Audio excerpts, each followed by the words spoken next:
Really coming up with a CDF in Desmos is not the easiest thing. I did find this resource online, and it does a nice job just kind of explaining, showing the connection. We'll work with a homemade one that Luke did in just a couple sections from now. But for right now, what I wanted to show you is how the CDF works in Desmos. You just click on a value, and remember what it's saying is the probability that your continuous random variable will take a value up to the x coordinate. So the probability that our random variable x will take a value up to 0.125 is 20.1% or 0.201.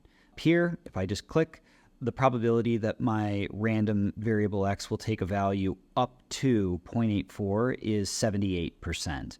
And so on and so forth. I'll give you one more. The probability that my continuous random variable x will take a value as high as 1.6 is 94.4%. So that's the CDF and the related PDF. There is this cool slider technique, and we'll show you. We have a couple sliders of our own that we'll be showing you, but you can kind of play around with this and move and see that as you change the PDF, you also change the CDF, which is pretty interesting. Desmos also has CDF capabilities that are numeric. They're not so much visual, but it's nice for a couple of continuous distributions, namely the uniform distribution and the binomial distribution.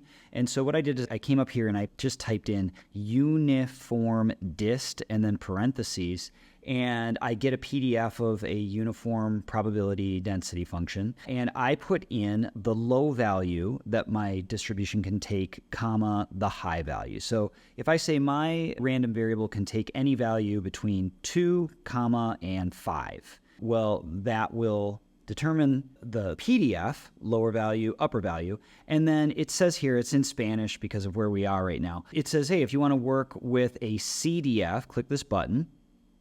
And to click the button, I'm going to work with max because it's always, well, what's the value that it's up to? We'll see how to use this min button in just a bit. But I'm going to say up to, well, hey, my random variable can take on any value between 2 and 5. How about 3?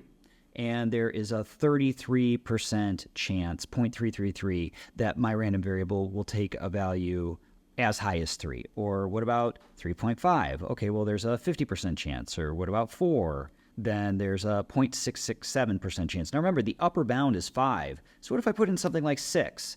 Well, it says, hey, by the time you've gotten to 5, you've used up all 100% of your probability. And if you keep going, well, you're done, but you're just, you're at 100%. You're at 1. So that's how it works in Desmos for a couple distributions, namely the uniform dist and the normal distribution, which we'll look at in some detail later on.